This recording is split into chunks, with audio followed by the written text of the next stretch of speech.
When we need to prepare for a competitive event, our go-to company is the Army Painter. Thanks to their complete range of paints, spray cans, and gaming tools, we're able to complete our new armies and units in no time. When we need to elevate the quality of our models and terrain, the Army Painter is always our first choice. You may not know this, but the Army Painter has sponsored more competitive events than any other hobby company. Tournament and wargaming is in their DNA. Visit thearmypainter.com to learn more about their amazing products. And use promo code AMWPaints for a 5% discount from your Army Painter purchases. What are you waiting for? Discover the best way to prepare your models for events with the Army Painter today.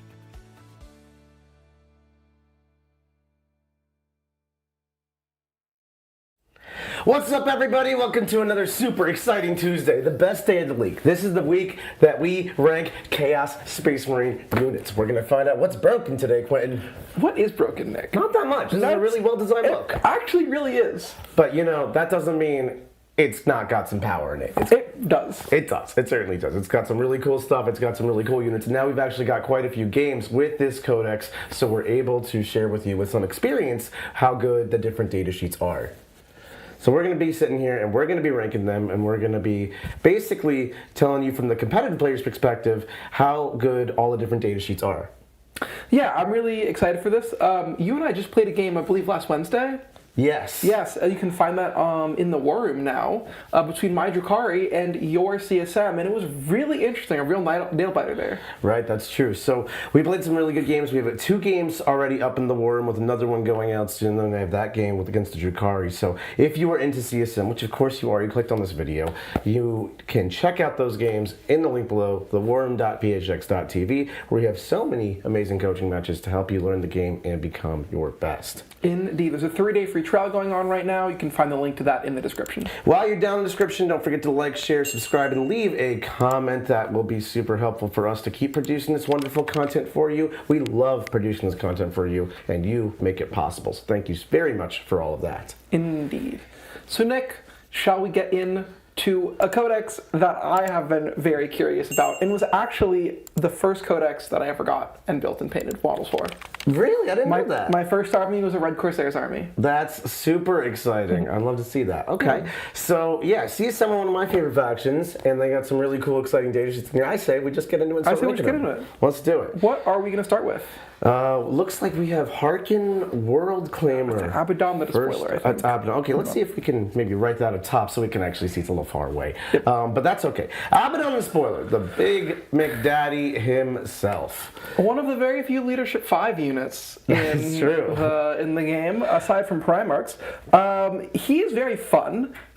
He still does a lot of what he did last in the index, in that he hits with the force of 1,001 suns. He literally hits harder than like any other model in Warhammer. He hits harder than some armies combined. He does not ask the question of will you survive. No. So it's very impressive. He's gotten a bit of an identity shift from his previous renditions. He no longer can join Legionaries, but he can join Chosen, which is a subtle change, but a very impactful one, because everyone who's a CSM index player wanted him to join Chosen. Does that give him access to native advance in charge? Oh, sure, and fall back in charge. And he has a 3-wound bodyguard that doesn't cost 40 points a model. That's actually really good. It's really good. It's really good. So that helps him out a lot. Unfortunately, he did also take a massive nerf in that his abilities no longer affect cultists. And as we all know, cultists with Abaddon was the strongest build CSM had access to last in the index. Depending on who you are. Depending on who you are. But no, he did actually receive a substantial nerf outside of that. He lost his different marks. Now he's only the Mark of Undivided, which doesn't matter in most attachments. But if you were to play him in Pact Bound, which is your index attachment, that would actually be where those marks would matter, because he could join like 10 Terminators, for example, and give them sustained 5s, lethal 5s in close combat and shooting, full rerolls. It'd be the whole 9 yards. You could access the whole stratum suite as well. So with that said, I think Abaddon is a little bit displaced compared to what his job used to be. He's no longer the crazy cultist buff beast. He can still be used to give reroll hits to your army, and that is just really strong. I think his best home is actually in the Fellhammer Siege Force, where he can get access to a 5+ Feel No Pain. That is quite interesting, yeah. Yeah. How good do you think he is, Q? So, I think he's fine. I think he's the Lord of Chaos. You think he's fine? Yeah. He's coming for you. He's coming for your elves. I mean, he might be. He's still, like, even if he has access to advancement charge or whatever, he still only moves, he moves 5 or 6. He moves 5. He moves 5. He moves 5, like, he's one of those things where he's the kind of unit that because your opponent knows he hits super hard, it's very easy to, like, screen him out. And he can't hitch a ride in a Land Raider, or in a Rhino. He has to go in a Land Raider if you want to give him a ride. Right. So I think he's just a little, like, clunky. That being said, once he is delivered, he is awesome. His issue is not what does he do when he gets there. His issue is that, like, what does he do on the table? And, like, if you put him in a transport, his buffs key off on weird times. Yeah, I think that's part of it too. All his buffs are called out in the command phase, so if you're in that Land Raider driving around, I love the fact that you can do 10 shows in Abaddon in a Land Raider. That's a really cool combo, but you don't get to be like, let's reroll hits this turn, and be let's 4 up invulns, because you're getting out of that Land Raider in that turn. But another weakness of Abaddon's is that he's not actually that tough. No, he's really not. So, like, you can get there, and you can demolish something. Like, we're not even going to ask what you're demolishing. And if it's a knight, that's awesome, and that's worth it. And if it's, like, a screen, that's not awesome, and it's not worth it. So, he can be hard to deliver into an appropriate target, and then keep around long enough to, like, slaughter the screen to get to the appropriate target later. There's also something very, very real about the fact that into a lot of targets, having damage, doing 10,000% of their health bar doesn't actually matter. You only have to do 100%, right? Yeah. He's a great tool in that, like, if someone does show up with Old One Eye and a couple Carnifexes and gives them kills pain, all 3 of them in one. like, normally that's, like, an incredibly hard unit to deal with, and Abaddon's just like, goodbye. So, like, you know, he's got a really strong place, but I don't think he is, like, the Mac Daddy of S tier. I think he's like an A tier choice. A tier is exactly where I was thinking for him. He's still Abaddon. He's still Abaddon. Yeah. You don't have to take him though. No, I agree. I think if you want to take him, you can definitely. He's the kind of unit that you would want to build a list around. So you would say, I'm going to build an Abaddon list, and you would add him to your thing, and then you say, okay, what does Abaddon supplement? Yeah, absolutely. I think, like, how Abaddon is a build around choice. You're like, once you decide you're taking Abaddon, the rest of your army is built around him. But the next choice... we have Haarken Worldclaimer. Wow. Abaddon's little disciple guy. Little cousin. Little cousin. Little cousin. Little cousin got a jump pack. So Haarken's really cool. He's really cool for a few reasons. He was the original Raptor character. Yep. He hits fairly hard in close combat. He's got a 2 damage lightning claw, and he's got a 1 attack extra strong spear. You know, for the longest time, I thought his spear was his, like, main attack, and turns out... he would be awesome. He'd be an awesome. Like, yeah. Because his spear is strength 8 AP 3 damage, but it's only... Uno attacco. Yeah. He can throw it though, right? He can throw it. It's a 12-inch range shot also. His really cool ability is that when he and his Raptor unit charge into something, you're going to roll a dice for every model in the unit. On 4+, they're going to take a mortal wound. One thing that got nerfed very subtly, though, from the index, which I don't know that we caught in the initial read-through, but that's why you read it multiple times, folks, is it's the models that make it to engagement range roll that 4+. So no longer, like, one dude tags the tank to, like, slam it. Yeah. Yeah. He also has a cool battle shock ability where, like, units that are damaged within 6 inches of him, so he charges a bunch of stuff and, like, wounds it but doesn't kill it. If they're below starting strength, they all have to take a battle shock test, and Raptors, which you will join, will be a -1 aura to that. So that, you know. So is that some anti-synergy with Dread Talons? Yeah, because it's a redundant rule with Dread Talons. Unfortunately, neither rule can force multiple tests. He's also not the cheapest. I mean, he's like 90 points. He's not that expensive. For points, we're currently using the MFM points. Games Workshop came out with the last one. It's possible that it might come out with some updated points in the future, but for right now, we're assuming we're just going to use those. Right. And then, you know, I fully expect that things may change, but this is what we got right now. Yeah. So we got a pretty decent jump pack man to attach to Raptors. He does move 12. He does move 12. Not nothing. Yeah, they move 12 fly infantry. They're not particularly tough. Like, once the Raptors and Haarken go in, they're not coming back out. They also don't hit that hard. No, I mean, the Raptors' bodies are kind of awful in close combat, and then the Sergeant gets a power fist, which isn't bad. And you get 2 meltaguns. Yeah. And but, like, you're not, like, you know, beating up the world with 2 meltaguns. You can take a 10-man, you'll get 4 meltaguns. And I think if you're taking Haarken, you do want the 10-man because you get more charge dice mortals. It might keep Haarken alive a little longer. Is there any value to Haarken as, like, a solo character? I mean, yes, but like, not worth it. Okay, I don't love him. He's not a lone op. So imagine if your Autarch didn't move all the inches, didn't have a meltagun, and wasn't a lone op. That kind of sounds like he's not awesome. Yeah. He does give your Raptors the grenades keyword, though. When, you know, I found out Raptors don't have that last week, so that's unfortunate. That's not great. Yeah. He is okay. He's aggressively okay. He's no Abaddon. I think he's B tier. I fully agree. Yeah. He's a mediocre chaos character. He's not mediocre, but he's not... We're putting him in B tier. He doesn't make my list. Definition of mediocre. Okay. Okay. Up next, we have the Foot Chaos Lord, the Bane of the Index. The Bane of the Index, the humble Chaos Lord. Now, this guy you might expect to be mediocre, but he is not. He's really not. So what the cool thing about him is that he has two abilities. One is that he can join units and then make their battle tactic strats cost free and use the second time. So you can, depending on your detachment, if you're good battle tactics, it can be very powerful. Yeah. And then also, he himself has a slam hammer, because he gets this man a demon hammer, he gets strength AP to dev wounds, and then once per game you can up his strength attacks AP. And now he's... And damage, right? I think he's always damage 3. He doesn't go to damage 3. Oh, okay. But he gets dev wounds, and it's just damage 3, and it's lots of attacks. And depending on your detachment, you're also going to probably have full rerolls in some variety. Some variety, yeah. This guy slams. He took a price hike. He's now 95, which makes him not the cheap auto-include ×3 that he once was. Yeah. But he's still a strong character. I fully agree. And if you give him something like Chosen or Legionaries, where he has those native free rolls, and he has something where the battle tactic can really matter, especially if you're in a detachment where the battle tactics really matter. Yeah, looks like I'm misremembering the rule. It's actually damage 2 normally, but goes to damage 3 on the big turn. And a lot of times he's a missile, so it doesn't really matter if he survives subsequent turns. Look, in my brain he's damage 3 because that's the only time I get to use him. I think he's solid. I think he's a great cheap stop because he can do not Abaddon damage, but he can do a lot of damage for not Abaddon cost. I fully agree. And he can amplify units, because one of the things with CSM is like your regular base units do cap out a certain damage point, but then you add a couple characters, and now that damage point is much higher. Yeah.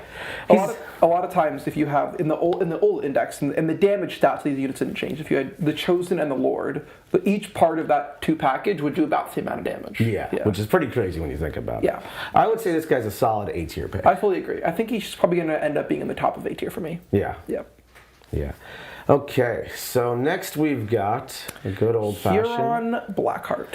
Now, talk about a man who is a little bit all over the place. I feel like he and Prince Uriel are sitting in a bar somewhere, like smoking and like being like, I have so much to offer the world, but no one wants me. We can redeploy up to 3 infantry units before we know who goes first. And you're like, this has got to be good. And you're like, when would I ever use this? They're like, okay, he's a walking character that hits kind of hard in combat and has some cute rules, but moves 6 and doesn't join anything special. He's got Phantasm Coin that if an enemy unit moves within 9, he can move D6 inches, which is kind of cool. Like you know.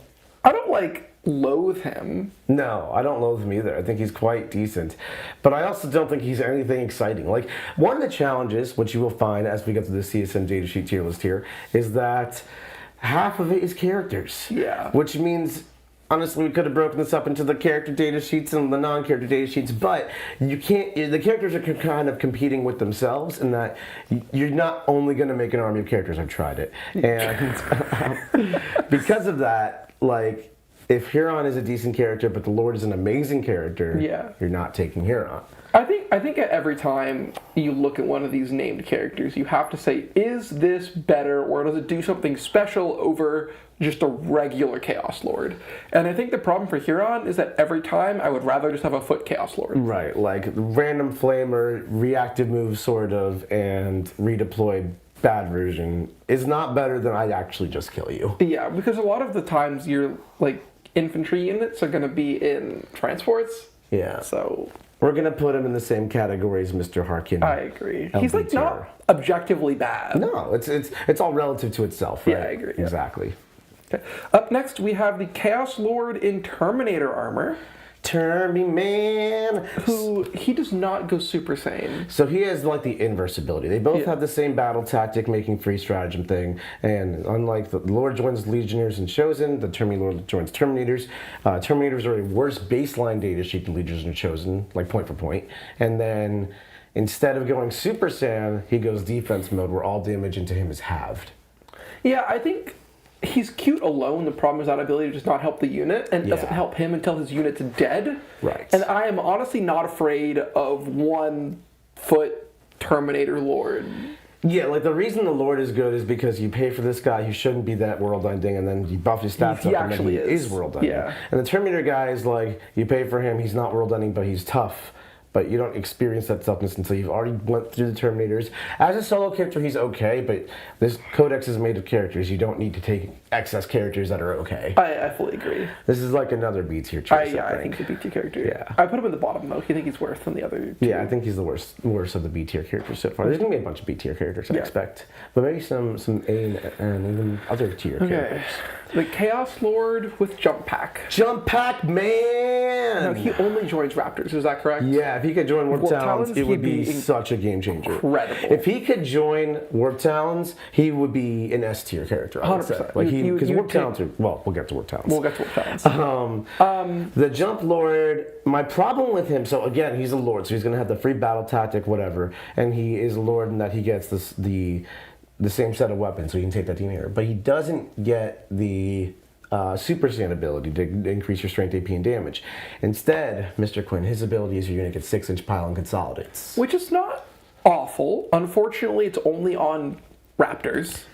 Again, if it was on Warp Talons, it'd be incredible. Right. Raptors just are not a combat unit, ironically. They're like a weird cheapo skirmish unit that like can do a little bit of everything, not that well. And then when you take a character to it, it's like they're no longer a cheap skirmish unit. Right. Now it's an expensive skirmish unit, and that's like not something I'm interested in. I fully agree. He's also not in the Minotaur Field Manual. And in the back of this Codex, which rarely stays, so don't take this for much, but the only points cost we have for him that exists today is 120. That's definitely not worth it. And that's so bad. So I think if he goes down to like 75 or 80. I can't see him. He might get to 80. I can't see him. I think he's going to be like a 90. I probably is. Yeah. I'm saying if he gets to 80, at that point he starts to become interesting in some of the detachments that have enhancements that benefit solo characters. Right. Like Deceptors, I'm pretty sure, has like a stealth and lone op shroud. Deceptors is actually where I think he makes the most sense. Yeah. Because he can steal with the relic, the Super Saiyan ability. He can from become a Super Saiyan. And then if he's pretty interesting. And then the Raptors actually hit something hard. Yeah. Well, he does, and the Raptors are just there being awesome. You know, Power Fist. That's fair. I think he's worse than all the B tier characters, and that's only because of his cost being 120 right now. I think he's in C tier. So yeah, he's a little bit identityless. He's trying to make a bad unit good, and he doesn't do it well. Yeah. If he could join Warp, if they added a Warp Talons to what he could join, he'd be in S tier. But you know who is an amazing character though? What? The Master of Execution. So tell me about this Master of Execution. Okay, Quinn. This man slams. He's got 5 attack, strength 7, AP 2 damage, and then he's precision baseline, which is always great. And then, of course, depending on your attachment, that's just going to go up. He can join Chosen or Legionnaires, which are like 2 of your mainstay units. Yep, those are 2 great units to join.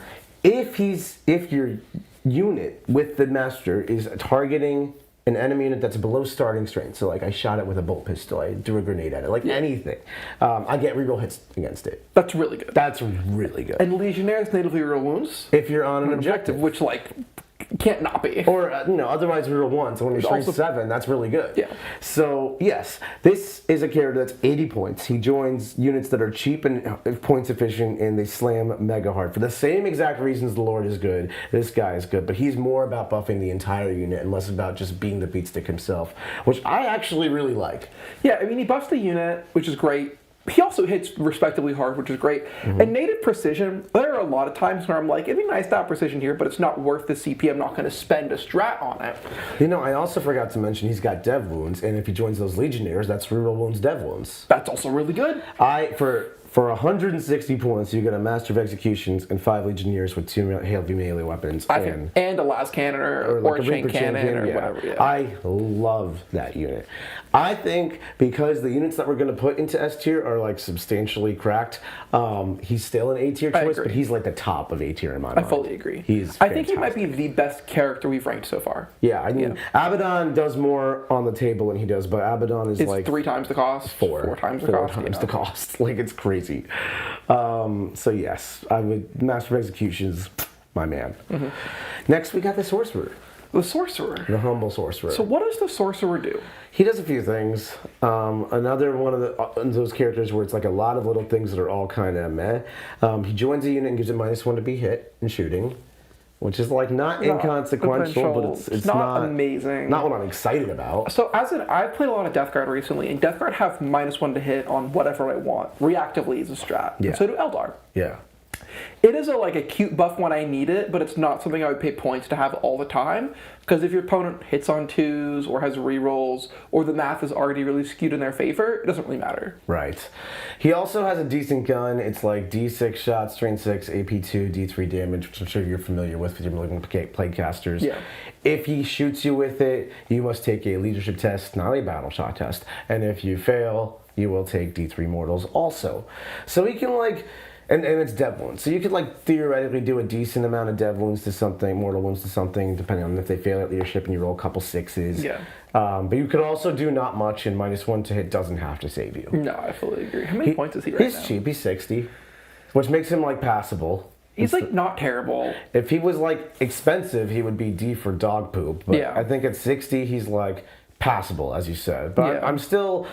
Again, CSM is character heavy. We're starting with these characters, and because you have to always compete with other better characters like the Master of Executions, this guy just does not make the cut. I think the issue is that if you say, would you rather have him or one of the 2 or 3 characters you've ranked in A tier, I would pick them every time. Right. If you're doing an Abaddon build, you cannot afford to spend a bajillion points on other characters, and if you're not doing an Abaddon build, you're taking a lot of other characters, and he's not one of them. No, I fully agree. So, to the C tier with this man. Do, do, do. Do, do, do. So sad. Now, next up we've got his big brother, the Terminator Sorcerer, who has the same kind of shooting profile as the regular Sorcerer. When he joins a unit, he gives them a different ability, though. Instead of -1 to be shot at, he gets to reroll advance and charge rolls for them, which is not very exciting, but it's not terrible. Unlike a Terminator unit that advances and charges in certain detachments, now you're rerolling that advance, rerolling that charge. That's somewhat fast. Yeah, it's not awful. He's probably better than the Terminator Chaos Lord. I would take the Terminator Sorcerer before I took the Terminator Chaos Lord, I'm pretty sure. Especially He's also got, the real reason you take him, Quinn, is because of his other ability. His other ability is a 12-inch ranged ability that goes off on a 2+ in the shooting phase. And if it works, all of your army is an additional point of AP against the target. That's really good. Against Armor of Contempt, Redemptors, and Cover, that is a game changer. Literally, CSN does have an AP problem into the most durable units in the game. In many matchups, it won't matter. Yeah. So it's a niche pick. And for that, I think it's better than the C tier characters that are non-niche picks that are generically bland. This is tech piece. I agree. I think the Terminator Sorcerer is, you probably don't want him in every list, but if you're playing in a meta and every other player is running 2 Land Raider Redeemers. There was a time where Jack was bad touching me with 3 Redemptors and a Redeemer, and this man made it into my list. You could also consider him as a solo character. Just deep strike him in and be extra AP. So I played a team tournament this weekend with my Death Guard where I had solo Typhus just deep striking and walking on my opponent's home field eventually. He's pretty good for that too, that kind of role. So I actually don't think he's terrible. I think he's probably top of B tier. I think top of B tier. I think he's better than the other characters that we've ranked thus far. Yeah. But I think top of B tier is the place for this man. He's probably not in every list, but you could really consider him. Yeah. Yeah. He's a little pricey for a solo character, but so is life. Mm-hmm. So next up is the Mop. Talk about a sad man. Yeah. He got nerfed. If you put Possessed with him, he's really good at killing other Master Possessions. Yeah, so he no longer gives Possessed or any unit he joins a 6 of Feel No Pain. That's very sad. On the 3 wound models, that was actually part of his real value. Yeah. Now, there's a cool combo you could do where the Possessed give you devastating wounds, and then... When you make a pact. When you make a pact, and then he has these shots that get +1 to hit and wound the precision and their dev wounds, and they can snipe out characters. But now Possessed are once per game with dev wounds. And then you're not going to do that. He just... literally wasn't, he was on the cusp of okay before. He was you can do niche cool things with him, and he makes you weirdly durable into damage 3, which was a problem for your 3 wound unit. He literally doesn't do that anymore. What does he do?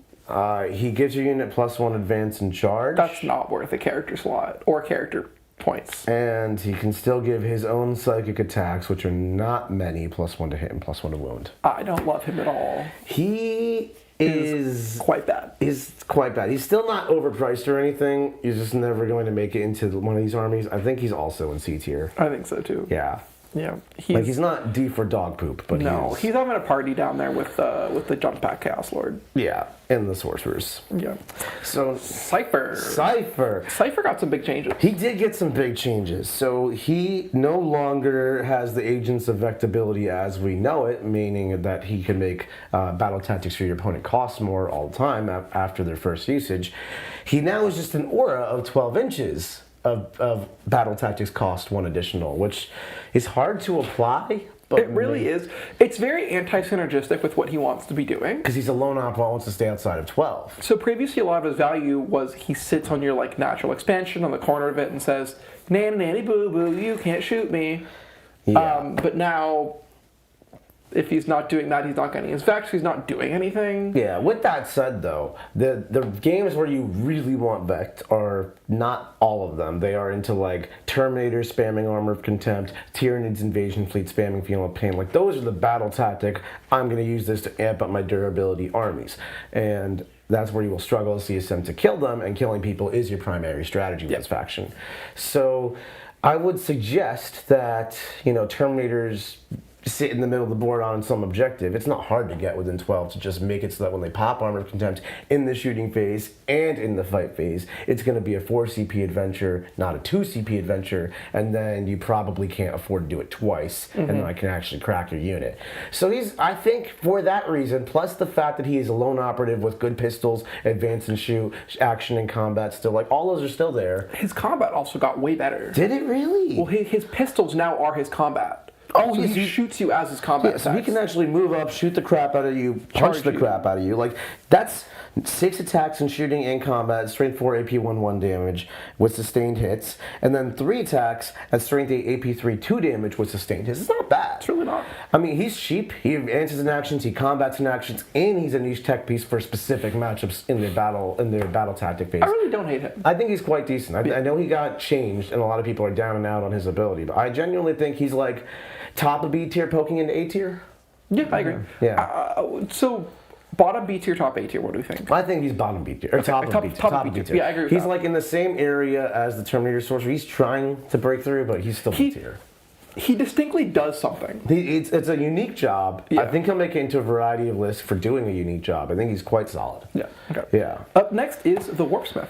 So this guy is very interesting, and certain detachments he actually does quite a bit more than you'd expect. Yeah. If, for example, in the Vashtor detachment, he's actually incredible. When I'm taking 10 demon engines, the army list, I probably want 3 Warpsmiths to keep them all +1 to hit and healing, and he also is decent in close combat himself too. Healing D3 wounds on a lot of tanks is actually quite substantive. Especially when you consider a lot of players go by the mindset of there's no point in healing D3 wounds because your opponent will just shoot the crap out of you and one-shot you. Fair, they don't always do that, but also in the Vashtor detachment, just chaos in general, you are going to damage yourself taking all these dark packs. So maybe you're damaging yourself, but then your opponent's not allocating shots to this tank, but you still want to heal it. That's a real option. Yeah.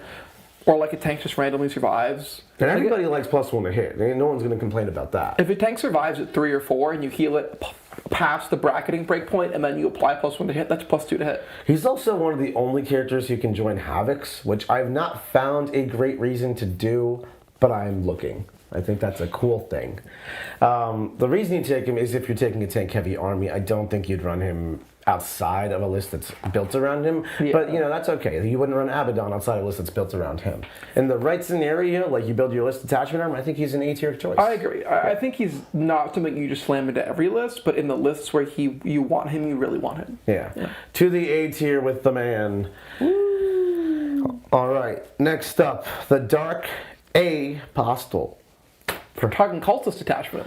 Yeah, this guy loves himself some cultist detachments. That's where he really shines. You can get amazing enhancements in there. You can join Accursed Cultist, scout up, and then they move, advance, charge, and they slam somebody in close combat. And he's actually leadership 5, which helps you a lot because you're trying to desperate pact and dark pact 500 times a turn in that army, and you don't want to actually kill yourself. And your rules get better if you actually pass your desperate pacts. A very niche choice because all his rules are +1 to wound for a unit, which is really good, but not when you compare it to the Lords and the Master of Executions, which are reroll wounds and slamming people in combat. Yeah, because he himself does not hit that hard. Right. He does come with 2 friends, though, right? Yes, he comes with 2 friends, so it's actually a 3-model unit, which is kind of awkward, Quentin, because one thing I've considered is, let's put, 2x5 Legionaries in a Rhino and attach Dark Apostle, and now we're at 13 slots. So you run into, Akko Taco problems. His real home is in the Accursed Cultist bricks. Yeah. And that's, super duper niche. In the build, you will run him. Don't get me wrong, but also that build is not that great. And we did rank it the 8th best of this book out of 8 detachments. Yeah, I mean, killing yourself slightly less. When you're a leadership 5, you're not really killing yourself. You're not, but if you're taking 4 tests a turn, you might still fail 1. Right. Whatever. Yeah, that's fair. Whatever. The cultists are here to die. They're still cultists. Yeah. But look, you will take him in that detachment, but it's just not that great. I think because he can only join cultists, he's actually an awkward number of models with the 3-man, and he's assassinate character competition. I think he's a B tier choice. Yeah. I think it's B tier choice. Yeah. Solid. But bottom B tier. Sure. In B tier, not anywhere near the top. No. All right. Next up, the Lord Discordant. Now, he's had some interesting rules interactions, I must say, that appear out of nowhere. Why, you may ask? Well, because he's got the mounted keyword. The mounted keyword synergizes really nicely with the Red Corsairs. with the Renegade Raiders. Quainted. There's no more Red Corsairs. They're not Red Corsairs. I love Red Corsairs. They're so cool. I know. They are really cool. And the Renegade Raiders, which are totally not Red Corsairs, are really strong. Yeah. They have amazing synergy with the mounted units because there's a 1 CP stratagem to fall back or move 12 inches after close combat with one. So you can just kind of do my Discord move 30 inches this turn. Yep. He's also quite good, if you give him some of the enhancements for reroll hits and wounds. It's right if they're near the opponent's deployment zone, which is kind of where he wants to be anyways. Yeah, he really does a lot of things very interestingly now, whereas in the only indexed attachment Pac-Man, he had no unique abilities. The problem is he still doesn't hit that hard. He's still a bunch of strength 6 attacks, and strength 6 is But he's 622, right? Yeah, 6. And it's not even that many attacks. He's got 8. 4 of them are better than the others. Let me pull him up real quick right here. I don't want to misquote all this stuff. Where is my Lord Discord? Okay, so he's also got a Baleflamer, which is not bad. D6 plus 3 shots, 6/1/2, ignores cover. And then that's a pretty good flamer, actually. It's a pretty good flamer. That's a pretty good flamer, right. yeah. And then that can ace a 5-man aspect squad if you just roll a good number of shots. Or you kill 3 Space Marines or something like that. Yeah, I'm happy with that. I think that's his job, and we'll get to that in a second here. But he's also got a Magna Cutter, which is nice. It's basically a 6-inch Baleflamer or Magna Cutter? Or no, it's both. He's both. It's Magna Cutter or Technovirus Injector, which it's not Technovirus Injector. Cool. Yes. But you have the Impaler Chainglaive, which is Lance, so it's 4 attack, 6/2/2 with Lance. Lance helps a lot Lance there, helps actually. a lot. Lance really helps with the strength 6 profile. And then the Bladed Limbs, which are extra attacks, but they're just 4 attacks at 6/1/2, no Lance. So not great, but I think his job is to overtime kill a Rhino, not die back easily, annihilate 5 Space Marines. He's still 10 wounds to 2-up save, toughness 9, right? Yes, he's 10 wounds to 2-up save, and he's OC4. He's OC4, which is nice.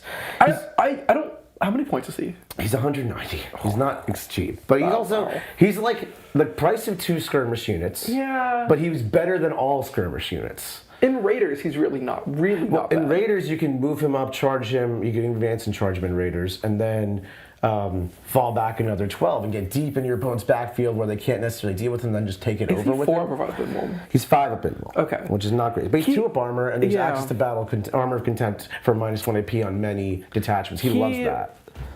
He really has the distinct benefit of not being such a world-ending threat that your opponent needs to shoot at him, being too annoying that it's not worth shooting at him, and a lot of times he'll just survive. Yeah. He's also got more abilities that we haven't talked about.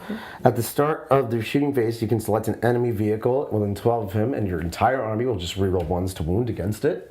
That's not terrible. That's not terrible. They have a tank, I want it dead, let's make it better. And then he's got another one, which is actually quite good. Once per turn at the start of your opponent's shooting phase, so you have to pick a unit within 12 invisible to him, which means your opponent is close to you. Yeah. But if he is close to you, you take a leadership test. If you pass, you're -1 to hit, and if you fail, you cannot shoot. That's for vehicles only? That's for vehicles only. It's niche. But it's very powerful potential. It's not terrible. No. It's not like it will not come up often. It also will not ever. It will not never come up.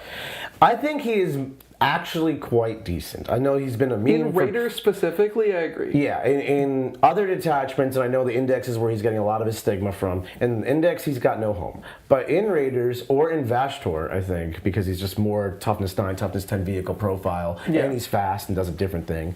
I think in those two detachments, he's probably making your lists.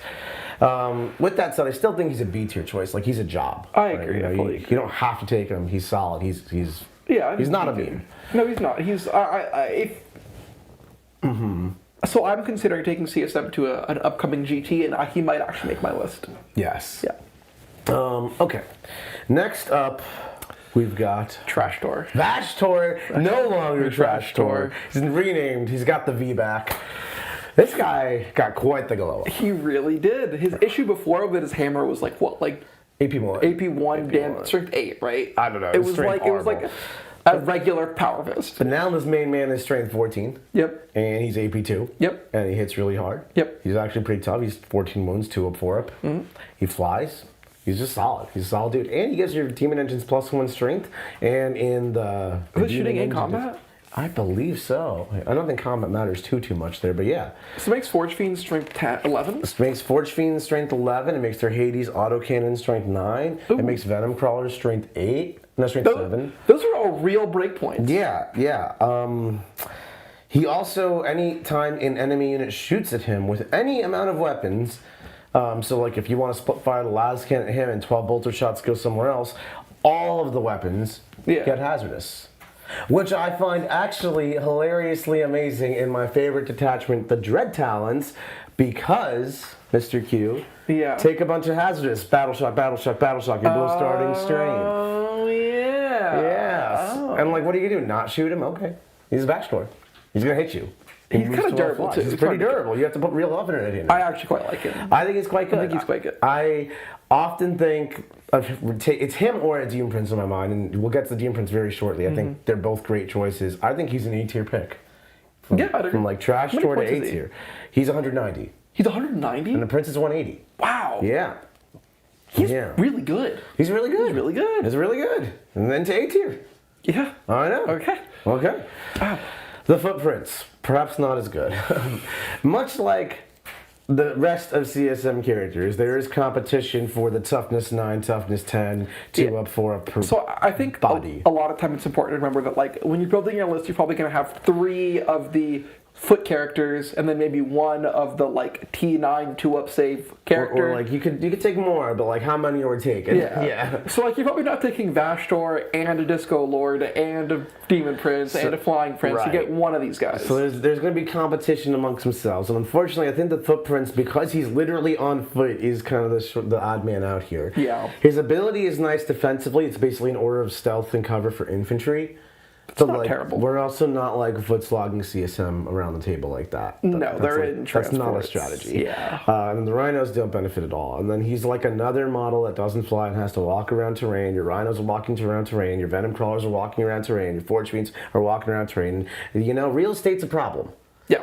So if I'm comparing him to Trashtorr, Demon Prince on foot, Demon Prince flying, and this Disco Lord as my in the neighborhood of high 100-point units and T9 many wounds go do a thing, I think he's the worst one. I fully agree. I think I would distinctly rather have the Disco Lord over him. Now, I do think he's substantially better than everything we put in C tier. I agree. But I don't think he's ever going to make a list. No. I think we have to put him in C tier based on that alone, right? Like, he's never going to make a list. There's stuff in B tier that's not going to make any of my lists. But I have high standards. No, I guess it's fair. So I guess here's my thought, right? Is that, like, everything we put in B tier does something. Yeah. Right? Like, even the Walking Terminator Lord has, like, a role that I could consider. And I'm just not really ever going to take the C tier stuff. Or it's too expensive. Yeah, that's fair. I think he's top of C tier. Top of C tier. I think he's the best thing in C tier. That's true. I've literally never put him in a list, and I never even wanted to. I've looked at him and been disappointed because I think he's cool. Yeah, I think the biggest problem with him is that, like, you just will take the Flying Prince. You would just take the... Look, I've tried to make lists that are like triple Disco, triple Flying Prince, triple Footprints. I'm like, we're T10 today, and like, it doesn't do anything. It doesn't do anything. Tell me about the Flying Prince, though. My boy, Quentin, my favoriteest boy. Okay, so I got on this guy long ago because a good friend, Mark Perry, was like Flying Prince with the Elixir and the Index Detachment. I tried him and he was great. So basically this guy, and now in any detachment I'm running him, he's just really good. He's got a great stat line, straight up. He's like T9, 10 wounds, 2 up, 4 up, decent attacks. One of his big problems is that he's only strength 8, so he's like 6 attacks, strength 8, AP 2, and 3 damage. With Pacting though. But with Pacting it helps, and there's many detachments you can give him an enhancement to buff that into a really credible thing. Yeah. Or you can manipulate his Mark of Chaos, which is basically no matter what detachment you're playing in, he still gets the mark. That's a data sheet ability for him. So if he's Khorne, he's going to get +2 strength, and then strength 10 on that profile slams. If he's Nurgle, he's going to go to toughness 10, and toughness 10 is an amazing break point because there's a lot of strength 9 melted guns. Also a lot of strength 5. Also a lot of strength 5, Quentin. Great point. And then with that 2 up, 4 up, he's not really soft at all. No, he takes real effort to kill. Something that I've played him a couple times, and one thing I keep finding is he's never worth the effort to kill, and he always is like one of the last things and just runs the table. And he's so fast that like he can just go from spot to spot to spot. Yeah. I usually ingress him in most of my games, so he can just go where my opponent is not able to deal with them effectively, and then he comes in. I don't mind slamming into something that's like picking on something much smaller than his size. He's not trying to punch up. He's trying to punch down like a skirmisher over and over and over again. He's very good at kind of sneaking into the backfield and attacking those things. But he's certainly capable of doing quite a bit of damage because not only does he have all those attacks, but he also does charge mortals. And it is, I think, one of the best charge mortal abilities in the game. So you roll 1 dice for every wound you have remaining on your model. He starts with 10, and because I'm rapid ingressing him into a safe position, I am now just gonna roll 10 dice on my turn, charge into like this Land Raider or this like 5-man Warp Spider squad, and I can just consistently do 5 mortals. Sometimes you roll 6, max of 6. And then, I just killed this small little skirmishing unit. Like I find if you shoot his little gun, he's got a 3-shot heavy bolter basically. You shoot the gun at like a small skirmish unit, and then you slam him with those charge mortals, you'll kill that whole unit before you've had to attack. Then you pile in 3 more inches and fight a whole new unit. I've done that to you. You have. It's really annoying it at Eldar. He's a really, really great dude. I think he's quite strong. He's also got another rule, Quinn. Which is? If he flies over you in the moving phase, oh no, take a battle shot. Oh, Dread Talons. Dread Talons. No. Yeah, Dread Talons. We got a Dread Talon. Yeah, I think he's pretty solid. I think he's definitely an A-tier pick. He's an A-tier pick. He makes many of my lists. He competes a little bit with like Vashtor and the I think you take him or Vashtor or the Lord Discord. You probably take one of those 3. Yeah, I think one of those is a great job to have fulfilled with your CSM list. Yeah, I think he and Vashtor are probably about the same. Some lists will want Vashtor, some lists will want the Prince. It depends like how you're building your list, what detachment you're actually playing. Maybe if you can give an enhancement to the Prince, he becomes better than Vashtor. If you're playing in Dread Talons, maybe Vashtor's better for that hazardous, everybody takes damage type of thing. Okay. So then we've got Mr. Fabius Bile. Fabulous Bill. So Fabius Bile has had... This is totally non-competitive. The Black Library books about Fabius Bile are actually really good. You should go read them. Yeah. S-tier Black Library books. S-tier Black Library books. Fabius Bile has had some changes. He now can join Accursed Cultists, which is interesting, or regular Cultists. I think if you're doing the Cultist thing, you actually probably want to do that because he gives the entire unit +1 strength and toughness. That's not bad. Like, toughness 5 Accursed Cultists is like pretty cool, right? Yeah, it is. Yeah. He also can blank a save, which isn't super exciting, but against like the last cannon shot that's going at my Accursed Cultist model with that has 3 wounds. Nothing happened there. Or he also comes with the little friend, right? The little friend. He's got a little helper, which is nice because he too can tank damage. He resurrects himself, so it makes him actually quite the nice solo skirmish character as well.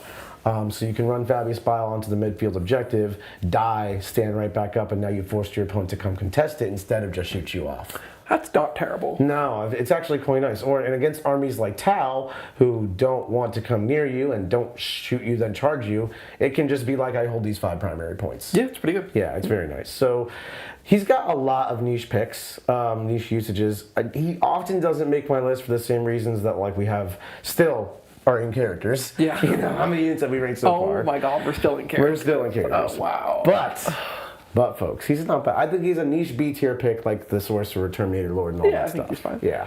You know it's not a niche feature pick? Super chats? Super chats. We have a $10 super chat from Zinth25. If Dread Towns let you uppy downy on the Winged Prince 2, I could die happy. Thanks for the list, guys. You're so welcome. Thank you so much for your support. Appreciate your $10 super chat. And yeah, if Dread Towns let you uppy downy with the Winged Demon Prince, then they are quitting. They're already my favorite detachment. How can I like them more? Yeah. Yeah, that would be... Oh, this Codex is so cool. It really is. I love it. Okay, up next, we have the Dark Commune. Now, these are your Accursed Cultists upgrade pack. You pay 65 points. They get 5 models added to the unit, which is nice because that unit wants to just have wounds. Yeah. It gives the entire unit a 5+ invulnerable save, which amazing. Once per game, it gives you access to advance and charge, +1 to hit, and +1 to wound. Those are great buffs. This is the package for the Accursed Cultists. Yes. One anti-synergy, which big sad, is that it doesn't scout. And Accursed Cultists changed their rule to now scout 6 inches. So wow, that's sad. You can take a relic in the Cultist detachment, which gives one of your character scouts, they can take this. So one unit can scout, whether it's your Dark Apostle unit or your Dark Commune unit, somebody's scouting. You probably do this. They're good in the Cultist detachment.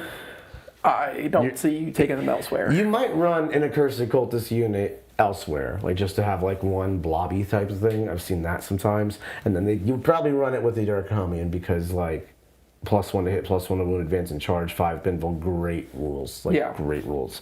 But again, this is like niche pick type stuff. I think they're a B tier choice. I think they're a B tier choice. Yeah. I might have to, not probably B tier. The rules are still pretty good.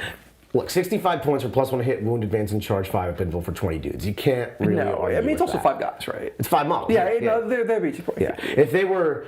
If Accursed Cultists were what they used to be in OC2, this would be an A tier, S tier choice. That's fair. That's good. Yeah.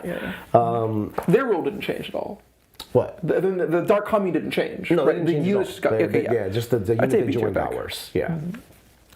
So next we have the Occultist Firebrand, our newest character. Everyone gets new models, they say. We sure did, the Occultist Firebrand. This guy is the cultist with a slightly larger base and a bigger flamer.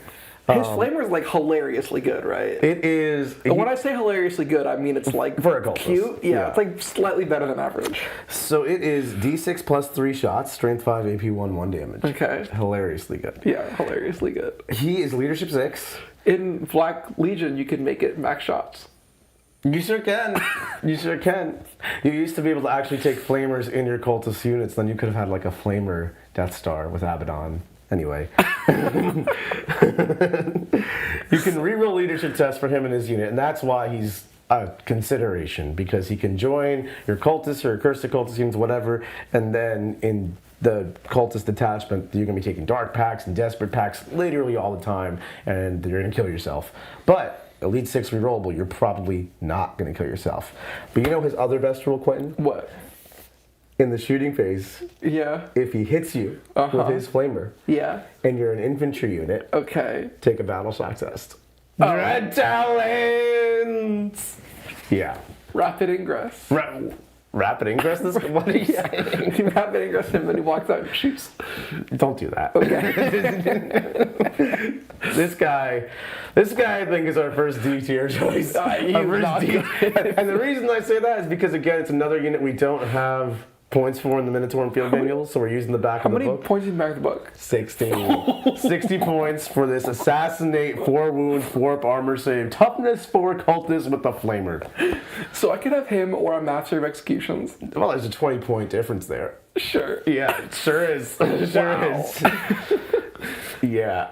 Okay. D tier for dog poop. No, he is not good. Man, that's just not it. Okay, the Traitor Enforcer. Another fan favorite.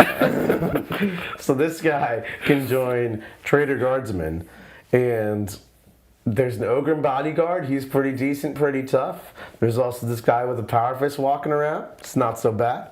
It's it can fire Overwatch now for 0 command points with your Traitor Guardsman squad. Oh, the 1 plasma, 1 melta, 1 flamer. While you have your Traitor Ogre and Bodyguard in the unit, your character, the Guardsman Sergeant, has a 4+ feel of pain in case someone tries to precision him out. How many wounds is he? but the guy is 3 up feeling 3 wounds, and the Ogre and Bodyguard is 4 wounds. You can tank on your Ogre and Bodyguard if you want. So there's like a model that's got a 5 pinful and 4 wounds in your Guardsman squad. How many points, you may ask? For the mere cost of, I believe, 70. Ooh, I think he and the Occultist Firebrand are gonna have a party. They're gonna have a party down in D tier. This is another Not one. good. No, can't say that's what it is. No. Wow. So what do we have next, Mr. Q? I think up next is Legionnaires. Legionnaires, we're into the troops. All right, folks. Legionnaires. Can we just take a minute and say how many characters are on this book? Can we count them? We should count them. Okay. Like the video for the characters, folks. We just spent like an hour ranking characters. 1, 2, 3, 4, 5, 6, 7, 8, 9, 10, 11, 12, 13, 14, 15, 16, 17, 18, 19, 20, 21, 22 characters. You know, Mr. Beast got rich counting to 1 million. We should just do that.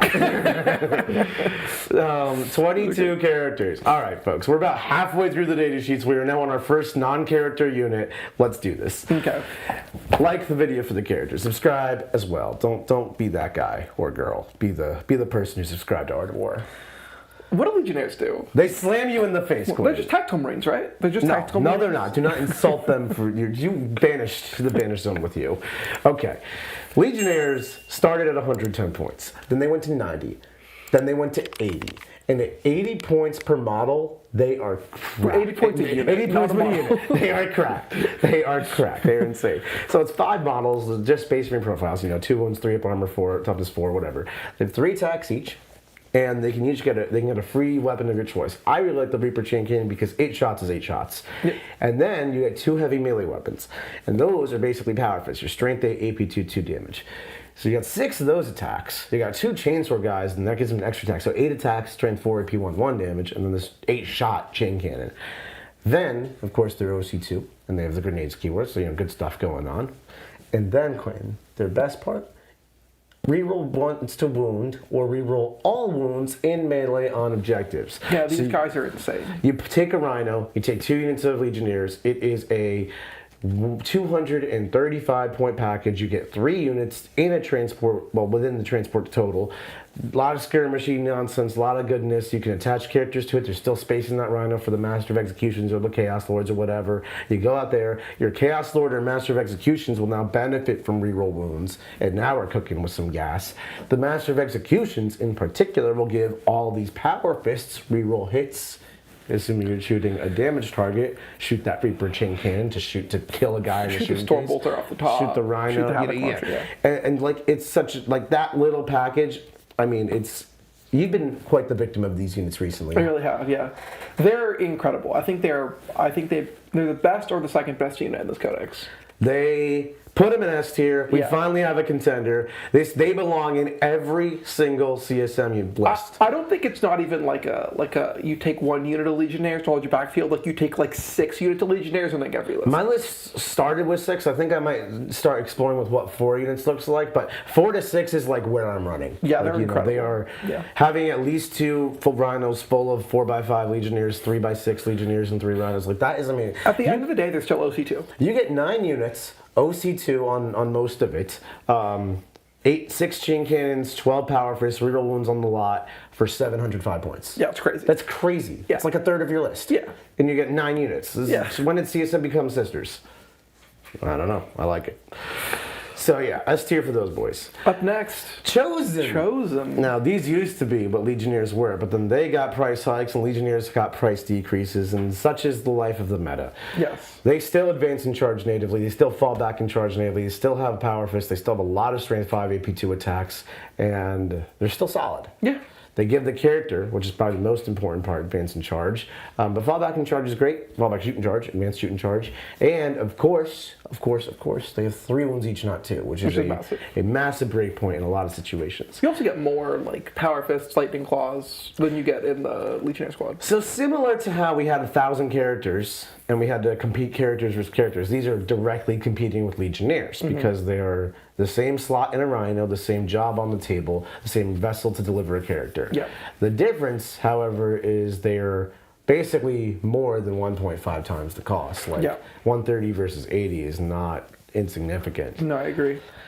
I think because Legionnaires are what they are, I really like Chosen a lot less. I will say the one, if you can advance and charge Legionnaires, I like Chosen a lot less.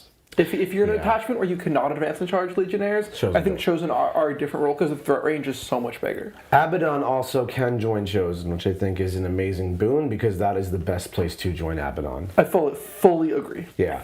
I think Chosen are an A-tier choice. I agree. They're solid. Solid A-tier choice. They're not like the best thing in A-tier, but you can't go wrong with Chosen. No, I would say they're just with the Chaos Lord.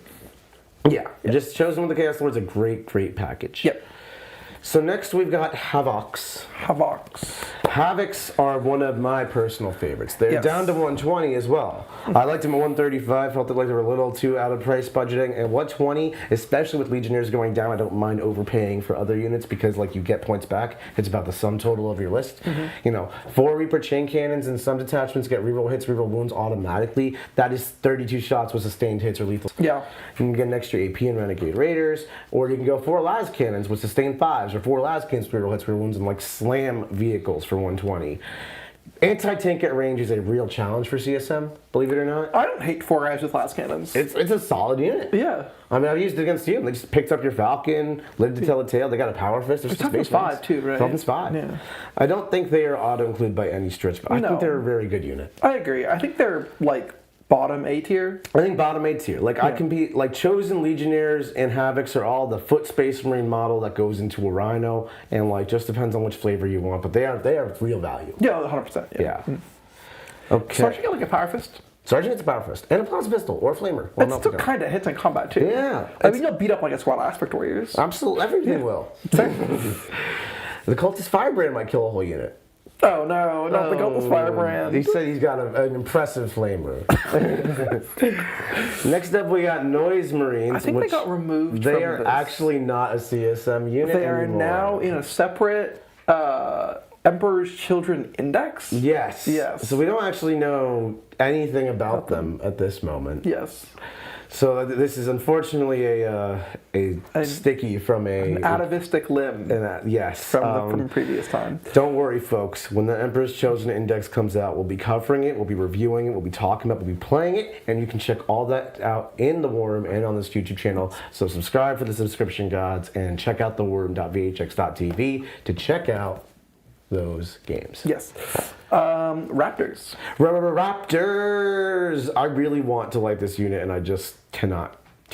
They're fine. They don't have grenades, Quinn. Why don't they have grenades? They're literally a cheap skirmisher that I just want to do cheap skirmish stuff with, and they don't have grenades. Chat says the Emperor's Children Index is out. It's So out. we'll have to check it out. Apparently it just released while we're literally doing this video, so unfortunately we cannot literally do 2 things at once, but we will review that index very soon. Very soon. Right after this one. Yes. So don't go anywhere, folks. We're going to be doing another video immediately after our lovely Mr. Jack Snacks is volunteered himself to do this. What a hero of the chaotic gods. Indeed. Raptors. So Raptors. Yes. 85 points gets you 5 dudes with jump packs, 2 wounds. You get 2 melter guns or plasma guns or flamers. You get a sergeant with a plasma pistol and a power fist. You get 2 dudes with chain swords. You don't get grenades because that would be asking for too much. But you do get the ability to make enemy units within 6 inches -1 leaderships for battle shocks, which like doesn't sound like a rule, but in Dread Talons it actually is. I don't love them. Also in Dread Talons they can 3-inch away deep strike. Okay, but what if we're not playing Dread Talons? Then you're not playing Raptors.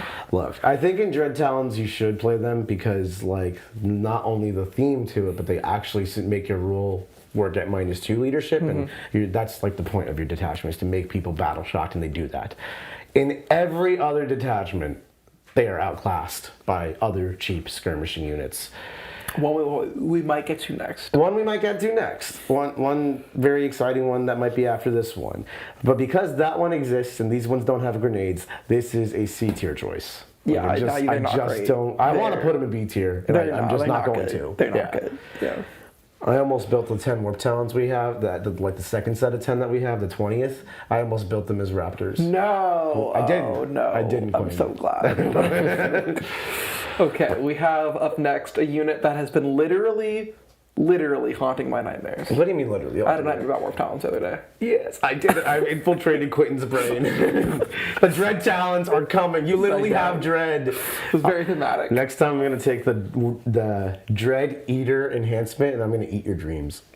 I wouldn't like that. You wouldn't like that. Why is he so afraid of these Warp Talons? Well, folks, it's because they're cracked. They're insane. Can we just put up an Esther now? Just the very best put 'em there. The best scene We in this know. book We know. by a full. But we have to talk about why. Okay. That is what we do here. We talk about Warhammer. And ultimately, they didn't change, right? They still move 12. They're strength 5, AP 1 damage, 4 attacks a model, jump infantry, 110 points. Like, good skirmishing, a little pricey. But why did they get so good? Why did they get so good? They used to have this data sheet ability that was like, if you fell back from them, you'd have to take a desperate escape test, which is like, fine, I guess. But, but that's not there anymore. No, it's not. Now it's replaced by a new rule, which says if the unit was eligible to fight in this fight phase, meaning like it charged something, and it's no longer in engagement range, which is like it killed something, or it left combat through various shenaniganery. or it used the shenanigans to artificially just not be in combat, but have charged something. Yeah. Then they got to go up into strategic reserves, which of course triggers their deep strike abilities. They're just deep striking. So basically you have 5 Warp Talents, or 10 Warp Talents, or all the Warp Talents, and you charge something, and then you slaughter it with your Raptor Claws, Lightning Claws. They don't not hit soft. No, it's 20 attacks or 40 attacks, depending on 5 or 10. Yep. At strength 5, AP With 2, sustained 1 hits. damage. With sustained Or hits, lethal because hits. you know you're doing pact, or lethal hits, and you get twin linked because you have Lightning Claws. And depending on your detachment over here, like in Veterans of the Long War, you can just get reroll hits against your chosen target. You can really buff it up to insanity. In Renegade Raiders, you get an extra AP against units on an objective marker. Right, in the index detachment, you're going to get sustained 5s. Yeah. Like it's Warp Talents. Yeah. So then you Warp Talent somebody, you charge somebody up, you slice them and dice them, you either kill them entirely, so you have to be a little bit committal with it, or in Renegade Raiders, you literally just spend a command point and fall back at the end of the fight phase. And who cares? And then who cares? We were eligible to fight. We did fight. Doesn't matter. We were eligible. We're not engaged range. We're going up into reserve, and then we're going to rapid ingress and put you in what I like to call the Warp Talon loop. And there's no getting out of the Warp Talon loop. Once you're in the loop, unless you have indirect or fight on death. Fights first. You literally can never catch or kill this unit. It's just going to ingress to some spot where you can't deal with it. Then it moves 12, it charges a new thing, kills the new thing, and then it leaves. And it just puts you in a loop of death. And that's it. Goodbye units. No more army for you. It's crazy. I basically played Quentin the other day. You can catch that game on our YouTube channel still. And Quentin hit some big charges early, not to spoil it for you, but that put me on the back foot, and Warp Talons may have carried the way for me. Yeah, I beat Nick's army, but lost to 15 Warp Talons. So for that reason, they are the strongest unit in this book. OMG. Yeah, these things are.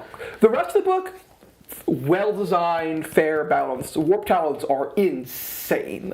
We shouldn't say that. I don't want them to get nerfed. Warp Talons are fair balanced too. I actually think if their ability went to once a game, that would help a lot. They probably would be. It's the fact that you just can't ever do anything about them. They just continuously You need to set it up so somehow you can keep your opponent in combat, which doesn't work against Renegade Raiders, but against other detachments, you can maybe offset them with durability, because they're only strength 5, which means they won't kill a vehicle. Yeah. That's toughness 10 very well, even with lethal hits, even with twin linked. You shouldn't do 10 damage to something. They're AP2. So you charge in there, and if you can heroic intervene and mess them up, or increase your durability through armor contempt, anything to leave a guy alive with 1 wound to stop the loop, that is really powerful. Yeah. But you have to jump through hoops to maybe have a shot at stopping the loop. And yeah, it's like a reach, and then if they roll well, you just die. It doesn't matter. It's not good. It's just not good. Yeah. You know who else got changed? Perhaps not for the better or worse here. We got Chaos Spikers. Spikers. They used to have an amazing ability which allowed them to leave the table if they were wholly within 6 inches of a battlefield edge at the end of your opponent's turn. Good rule. Good rule. And you could actually use this to come in on turns 4 and 5 because they weren't subject to the normal rule since they've arrived on the battlefield already. So you could, as the game gets going, maybe your opponent's screening during turns 2 and 3 when everyone's screening, but as the game gets going, the backfield gets weaker. Chaos spikes in your butthole on turn 4 and 5, really good. Yeah. But essentially, they don't do that anymore. No. Now they are +1 strength on the charge. And That's not the same. It's really not. With that said, they're still 75 points. They went down. They're actually very cheap now.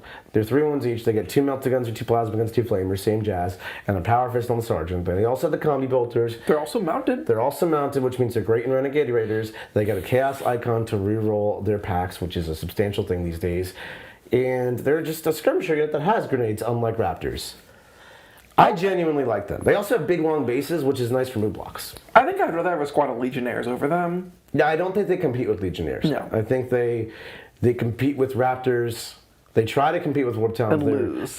They lose. They're like Yeah. Warp Talon squads number 4, 5, and 6. Yeah.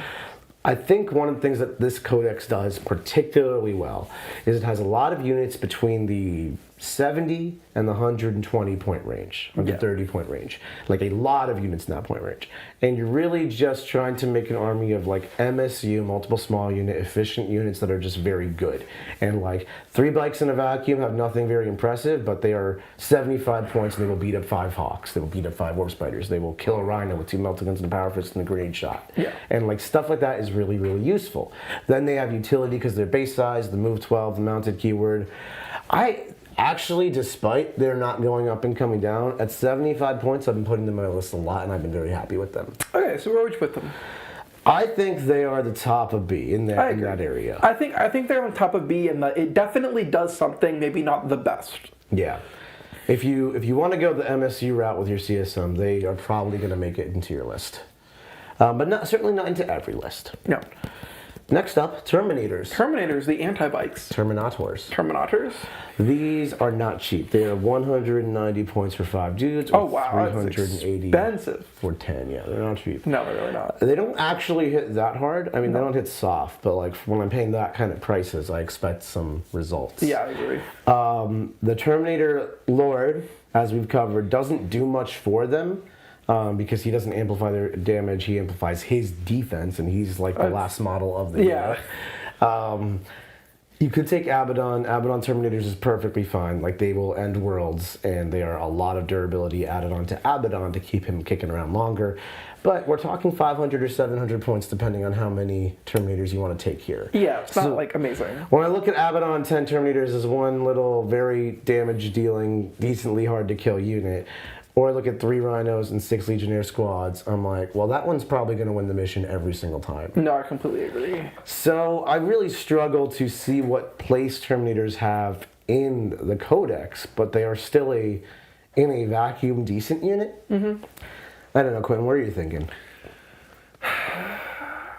Maybe B tier, like middle bottom, B tier. Yeah, middle like B I would tier. take Terminators before I take anything in C tier. 100%. They're not like garbage. They do something. They're like a decent unit. They're just inefficient. Yeah, I just They're fine. I can find better things. If to you take. really want to run Terminators, your list is not awful, and you can make them work. Yeah, your list is fine. It's You're, fine. you're fine. You're probably not running an optimal CSM list, and that's okay. Felhammer Siege Force with a That's -1 to wound, 5 up field pain, they're actually really annoying to kill. Right, and you can also take that's where the Terminator Lord can join them and take the relic to blank a save every turn, and then you can really start stacking durability. So they have niche plays there too as well. B tier it is. Yeah. All right, folks. Next up, we got the one, the only, the Obliterator. The Obliterator. All right, so these were D tier for dog poop before they got nerfed in this codex, and I will die on that hill, folks. I have died on it, and I've been resurrected still on it. And basically, Obliterators, I find them overpriced, inconsistent, not that damaging, unless you roll hot or your opponent rolls poorly, which is inconsistent, and, move forward. And then they went from squad size 4 to squad size 2. They're only 2-mans now? Yeah, you can't say 4. No, get that reroll hits, reroll wounds out of your head on the 4-man. No. You're just not doing any of that. Yeah. And their anti-tank gun went from 24 inches to 18 inches. Oh, no. Which means, Quentin, you don't get that beautiful melta. When you drop You down don't get that anymore. 6 damage on the deep strike. You get 4. You're not killing anything. I'm literally not going to kill a Rhino with this unit. I'm not going to kill 5 Warp Talons behind a wall with this unit. I'm not going to kill 5 Warp Spiders with this unit. I'm going to pay 200 points for this unit, 190. I'm going to throw this unit into the trash can, yeet it into the sun, and then the comment section is going to blow me up and tell me how I'm bad at this game, and it's going to be okay, folks. I actually don't like this unit anymore. Yeah. D tier for dog It's poop. not. It's not in D tier. It is. come on, it is Quentin. so much better than the Cultist Firebrand. No, it costs more. Would you rather have? Would you rather have one Obliterator squad or 3 Cultist Firebrands? I'd rather have neither. That's why they're both in D tier. I think it's in C tier. I'd rather have 2 things in C tier than 2 Obliterators. But it's. I don't know. I mean, like I think they're better than like the Jump Pack Chaos Lord. They're better than Raptors, I think. No, I'd rather choose Raptors than 1 Obliterators. I would rather have a unit of 1 unit Obliterators than China's Raptors. Yeah. Fine. Okay, Fine. put a C tier. C tier. C tier. Begrudging C tier. I will have you know comment section that these are dog poop. A Dragon of Dragons with a £2 super chat says my poor Obliterators. Yeah, you poor Obliterators. Sorry, I get you. Sad face. For those of you who like Obliterators, I don't mean to be pooping in your Cheerios, but they're paying for their sins their past. Yeah, for they sure. really are. Thank you for your super chat, though. I really appreciate Dark Dragon of Dragons. Yes. Yes. Up next is Possess. Possessive. A unit that is suffering from changes and the Master of Possession changes. It is benefiting from being 130 points now. That is very cheap. That's very cheap. The toughness 5, 3 wounds, 5 Toughness involved. 6. Toughness 6? They are like at the point These are tougher than a grotesque. they're at the point where they're kind of doing grotesque to you, where you just jam them at your opponent and you're like, deal with this. And like they do an amount of damage and you don't expect them to end worlds, but they will be the front line and be decent at it. Are you telling me for like 700 points I can get 30 of these things? Yeah, I mean, you really could. I'm saying for 1,400 points, you can get 30 of these things, 3 Rhinos, and 6 units of Legionnaires. Ooh. Now, I'm not saying that's the best CSL list you can come up with. It's a lot of stuff, It's really though. not, but Yeah. they are at the point where cheapness may have taken over. Yeah. When they were a little bit more expensive, it's like, okay, I want to make this unit high quality. I have the characters, be careful with it, and try to get it to deliver itself into something to do meaningful work. Yeah. They're not priced like that anymore. I don't care about their lives. Everyone is a servant of chaos. Are they 4 attacks at 5/1/2? Let's find out together. And remember, the Master of Possession is the only character that can join them, and he would give them +1 advance in charge. Yeah. And, he's like adding another model to your But we possession. can add like Abaddon. If they're in Abaddon or they get real hits. Real like, hits, that's yeah. fine. And like, of course, strats and whatever will synergize. So they are move 9, toughness 6, 3 up 5 up 3 wounds, 4 attacks, hitting on 3s at strength 5, AP 1, 2 damage. They also have an icon so they can reroll their dark packs. So they're very similar to grotesques, Once per game, they get devastating. which I quite like. I think these are better than grotesques. Yeah. They're Move also- 9 is nice. It is quite Move nice. 9 is They're nice. also cheaper than grotesques. Yeah. And I like grotesques, so I actually really like this unit. Yeah. Yeah. I will say they're not 4 wounds, they're not 6 up feeling pains. They are substantially easier to kill than grotesques. Are they? I think so. They have 3 up armor. They're 3 up armor, 3 which up is armor. massive. That's massive, They yeah. also have a 5 up invuln instead of a 6 up invuln. Right. So the problem with grotesques I find is the feel no pain is great, but it's the only save you're getting a lot of times. Yeah. Because if someone shoots a bolter at you, you get a 6 up. Yeah. So I would rather have a 3 up and no feel no pain than a 6 up and a feel no pain. I think in the pack-bound detachment, this is the index one, where they get access to either sustained or lethal 5s to hits, Yeah. and potentially advance in charge or fight on death 3+ as the strat that goes along with it. Or you could do undivided for full rerolls to wound on that dev wound combo. They actually are like a unit that can genuinely punch well above its weight class. Yeah. And it's like decently fast, decently tough, decently cheap. I think this unit has actually gotten better despite getting nerfed because it also got cheaper. Well, the other big thing is that, like, this is a one-use missile. Yeah, you're Right. not trying to. It used to be like you take 10 possessed with the master possession, like rapid ingress it or like hanging out behind walls and like try to really reroll hits, reroll wounds on the world with it. And it's just like you're working really, really hard to get shot by a Night Spinner and told no anyway. Yeah, I agree. But you don't care. It's a different job. Cheap. This is like a slightly more expensive skirmisher, which many things are. But I think it's higher quality than the rest of your skirmishers. Yeah, I think they're trying to do something different, right? They're trying to be better but be more expensive. It's also not that much more expensive. No, it's reasonable. Like 5 possessed versus 5 chosen, same cost. I legitimately see that as an argument now. 100%. Yeah. Yeah. I see A tier. I think B tier still. B tier? I think B tier still. Okay, probably by the bikes. By the bikes. Like the bikes, top of B tier trying to poke into A, but like they're strength 5. Strength 5 is still only so good. Yeah, I agree. Yeah. And they don't have the good character support that the Chosen can do to like get the Lord also. Yeah. But still, I would say that's a glow for the Possessed, to be honest. Traitor Guardsmen. All right, these are one of my pet units in the Codex because this is surprisingly actually your best and cheapest source of OC2. You get to do you get 70 points, gets you 10 models with OC2, 2 melted gun plasma gun flamers, a random sniper rifle, the grenades keyword, and cover on objectives. That's not terrible. That's not terrible. And not it could like- actually go into a Rhino. outstanding, but I wouldn't put him in a Rhino. It's not terrible though. Yeah.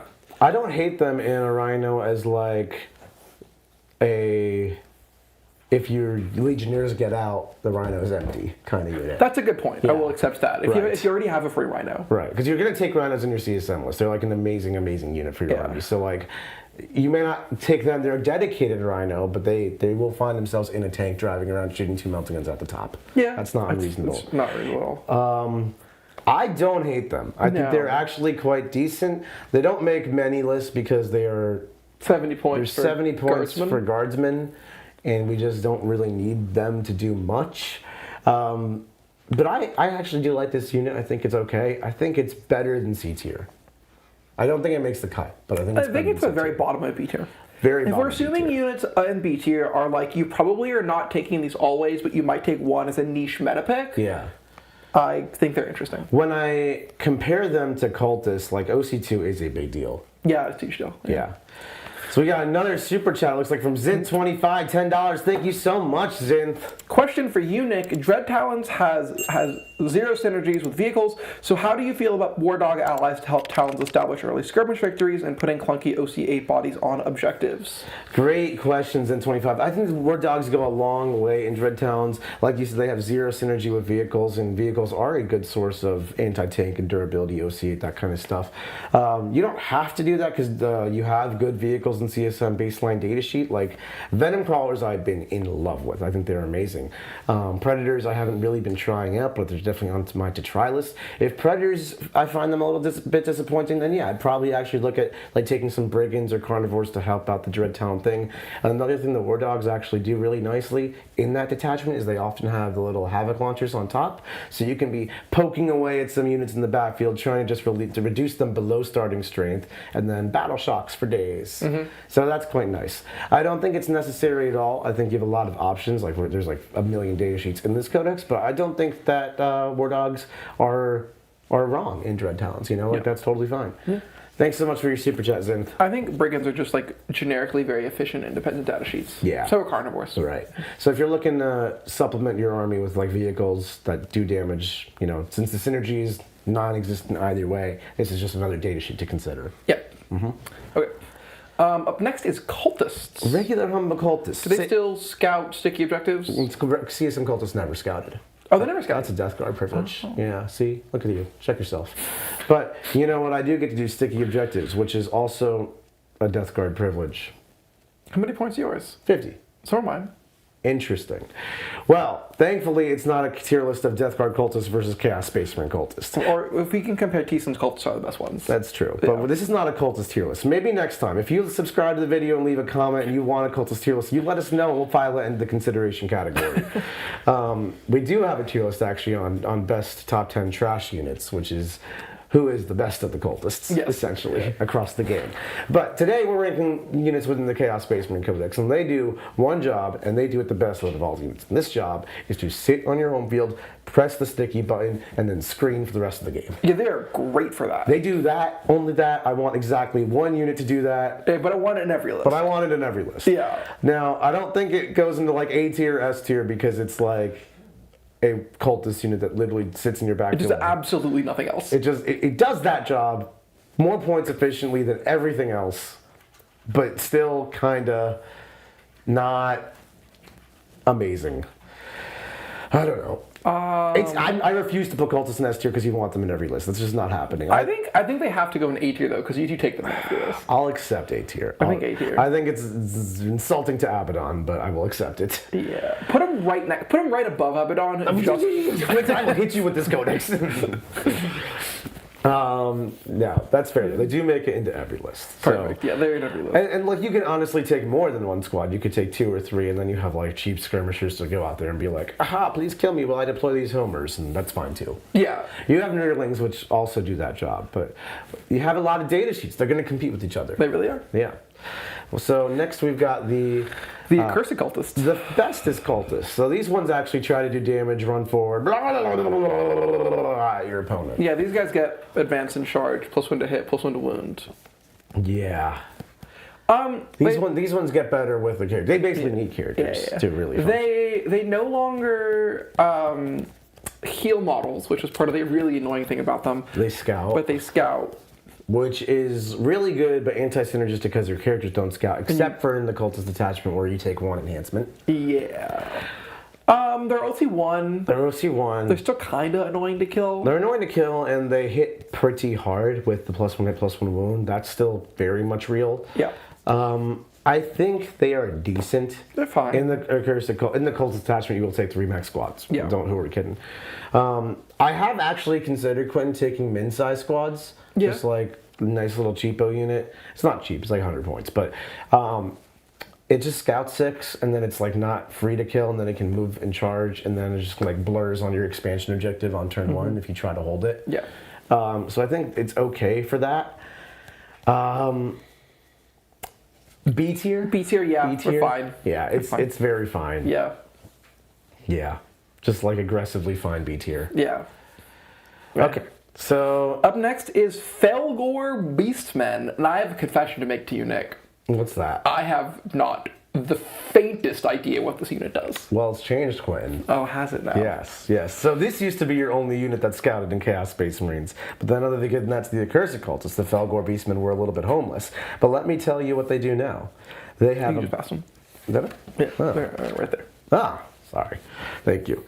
The Felgore Beastmen, they can start the game in strategic reserves. Okay. And they treat the battle round as 1 higher, so they can show up anywhere outside of your opponent's deployment zone turn 1, or in your deployment zone on turn 2. Do they do anything when they get there? Well, they can attempt a YOLO 9-inch charge. Okay.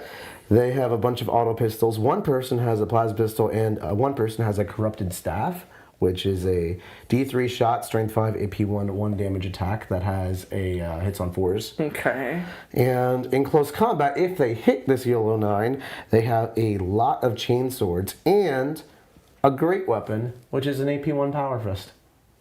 They're hit on 4s, they're strength 4. How many points is this unit? How many points, you may ask? A humble 95. Ooh, that is...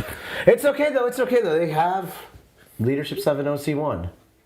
Ooh, that is not the answer. This might truly be The worst unit in the book? the worst unit in the book. It is certainly this is actively the strong terrible. contender. Wow. You are shy of playing at 1905. Yeah. Like, this is one of the worst ways you can spend your points. R.I.P. Beastmen. Which is sad because these guys are really cool models. I want them to be good. I They're really so do. bad. Look, this isn't coolness ranking tier list. Although we could do that. This is a. We talk about bad units. This might be one of the worst units in the game. There's a reason you literally don't know what this does. Yeah. Oh, well, okay. Yeah. They have 5 armor and toughness 4. Oh, that is not the move. They're tough. No, they're not. No, they're not. They're not. The 1 wound each? Are they 1 wound each question? If there were 2 wounds each, I started there. Fair. Next up, we got Chaos Spawn, which really tried to... So hard. They got a really great data sheet ability. Yes. When you're within, I think it's 3 inches of them, you're -1 OC. That's a great rule. That's an amazing It's an amazing rule. You know what is worse than that, though? What? When they themselves are OC0. Oh, no. But you too, if you started at OC1, can become OC0 if you find yourself near Chaos Spawn.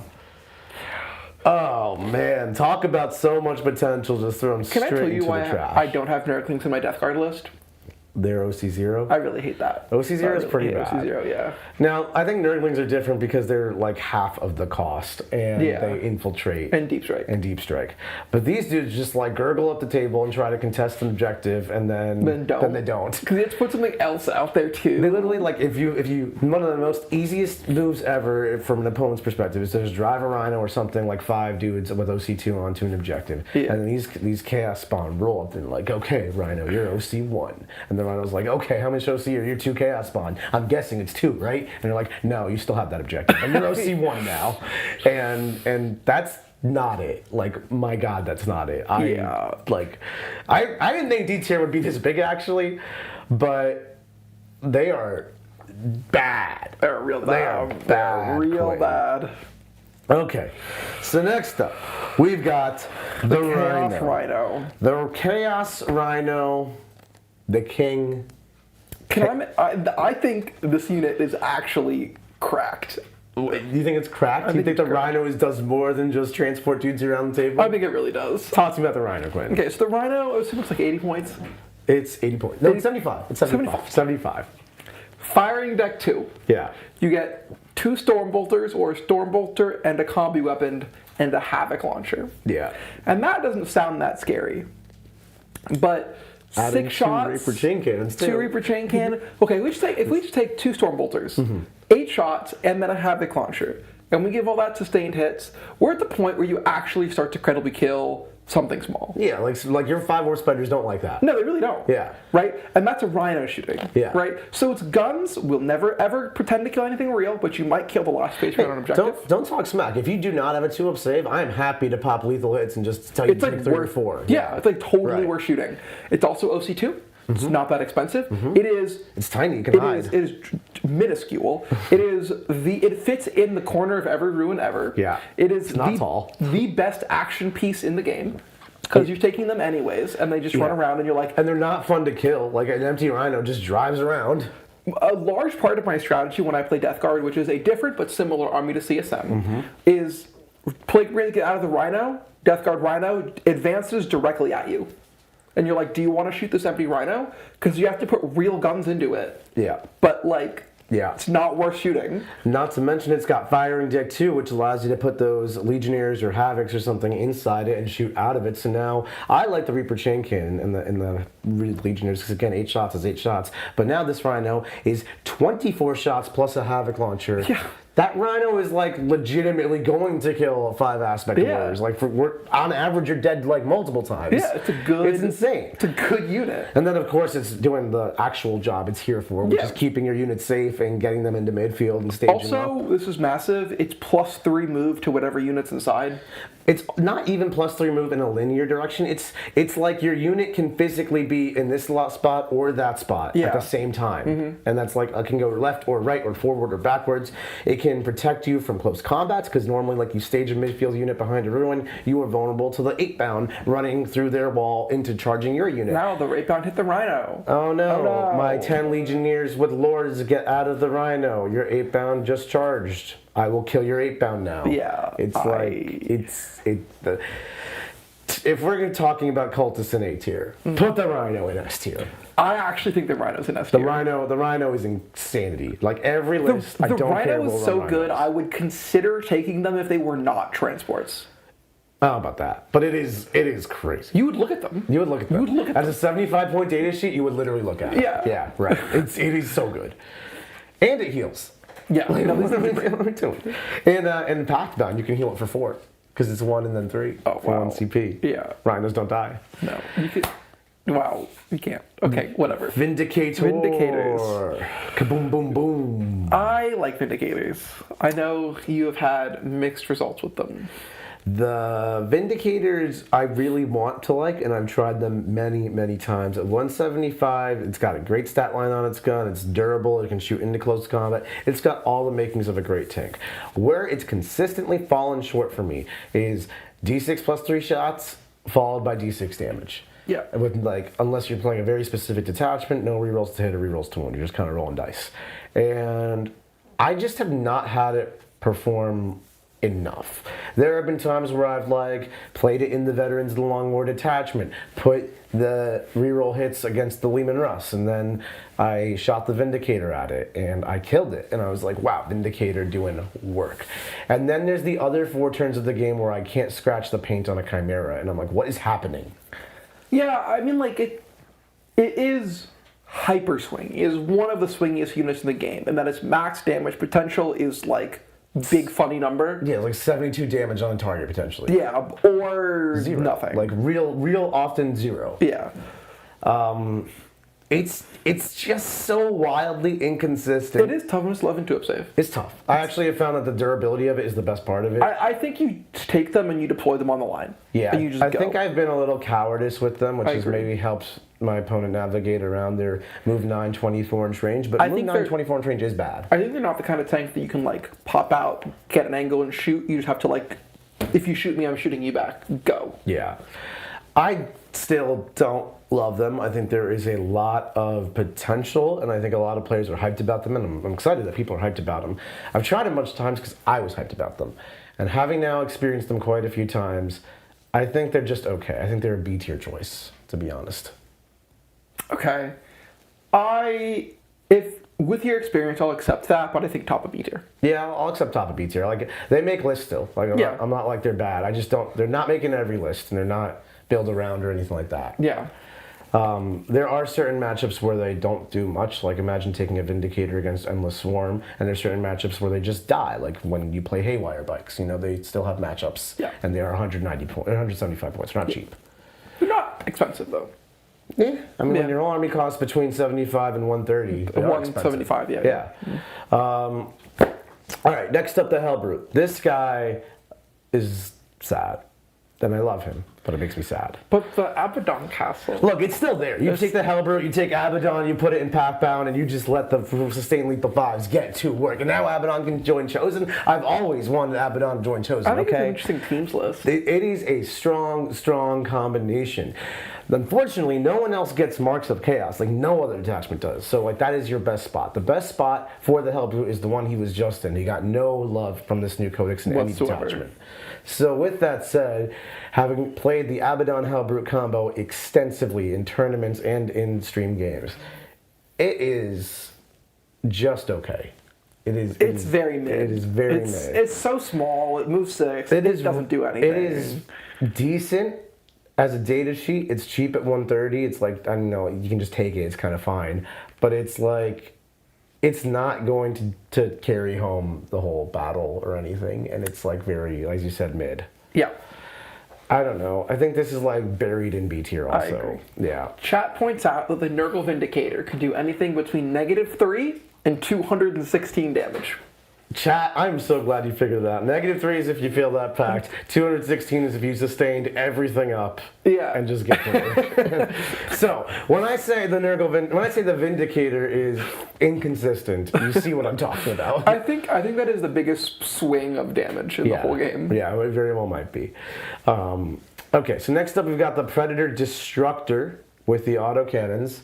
I quite like the Predator Destructor. 130 makes it quite interesting. 130 is interesting. Now, I know a lot of people, I feel like, are in the Predators are awesome camp, or they're not, I don't like Predators camp. And I think there's valid sides to both arguments, especially when you consider that the Predator is not the only long-range shooting tank you have. You have a plethora of Forge choices Fiends, here. things like that. Yeah. Forge Fiends, Venomcrawlers, tons of options. With that said, you get an extra point of AP if you're shooting at infantry.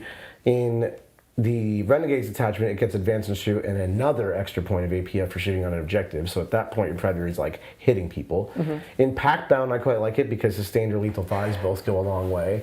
And in Soul Forged, you can make it a demon for 1 CP for the rest of the game, and then it's going to benefit from all of your rules like +1 to wound. So it's got some very interesting places to go. Yeah, I agree. I'm not like in love with it. Yeah, I know you tried it in Death Guard. So I tried one in Death Guard, Yeah. and the CSM Predator is different in a different army with different considerations. Yeah. I think it's not the kind of thing that you want one, because if you just take one, it's not worth respecting. Yeah. And it's very inconsistent. I do. I think Predators are at least a 2 of, maybe a 3 of, because you're like taking Predators and just like, it's good stuff the day dishy. It's not trying to do anything else. It's not trying to do a job. It's just trying to be a consistent stats are good. Its stats are good. Yeah. Exactly. They also reduced it to OC3, which is That's so mild sad. nerf. I think it's a B tier choice. I agree. Much like many of the tanks we'll find. It's perfectly viable. It's nothing super exciting. Yeah.